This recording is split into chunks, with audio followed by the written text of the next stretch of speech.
the beginning of my life was in Brooklyn. Like my parents, I was the first child that my parents ever had, so they didn't really know how to raise a child. So they kind of like had help from both of their parents. So I was living in Brooklyn with my grandfather, my grandmother, and my mom and dad. And I started going to school in Brooklyn, all black school. It was really small. And then when we finally moved back into the house in Long Island, we were right next to a public school, Valley Stream. I was the only black girl in the entire school. And I remember like when we went for the orientation, like in the gymnasium, I was like literally shell shocked. Like I was like, I grew up around all black people, black neighborhood, black family, black everything.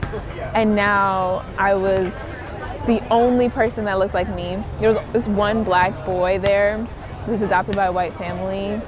And they always separated us in different classrooms so that they could have diversity in each classroom. It was ridiculous. But I remember in second grade, I was looking through all of my old schoolwork and stuff like that. And I saw like that we had this project. Everyone was like a crayon.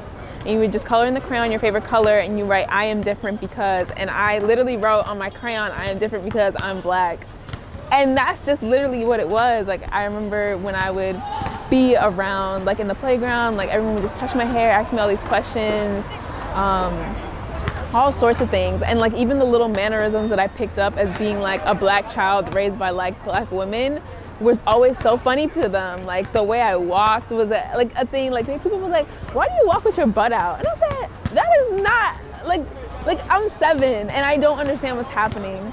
They would always touch my hair, ask me all these questions, like all the little like slang that I would say they thought was hilarious. So it wasn't like I was being persecuted for being black. In fact, the opposite is like I was praised, but I was just, it just felt like a social experiment. Like I was like everyone's friend because everyone thought I was hilarious and interesting, but it was really just because like I was black and they thought it was interesting.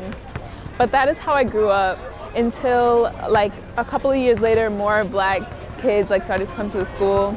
Didn't matter what age, what grade, I was their friend because I was like, I need to get out of this. So it was really interesting because like I literally saw the neighborhood change. After like 2 or 3 years, like more black students came to the school, more students of all races came to the school, and now the neighborhood is really, really diverse. So a lot of the times, like the schools I would go to or the town in general would kind of like say like, oh, like this is a town of diversity, like that would be their motto. And I was like, is it really? Because I saw, like I could see through that facade because I understand how it came that way. It was not all peaches and creams when people was coming up. The fact that it is the way it is right now is out of the white people's control. Like it was simply because of white flight. Like even when my parents moved into the house there, the next 2 houses on the block moved out. And I remember one of the Jewish neighbors across the street was like, yeah, they said that they wasn't gonna stay because there were black people in the neighborhood. And there was a garage sale maybe like a couple blocks away. So the sign was on our dead end and somebody crossed out like whatever was for sale and put like niggers for sale. So this town, like the way it diversified was simply because like gentrification was happening in the city and more inner city families had to move to the suburbs. So that's simply that. So when they praise diversity, it's interesting because I can see it through a different lens. I really understand the value of like being around people that look like you for sure.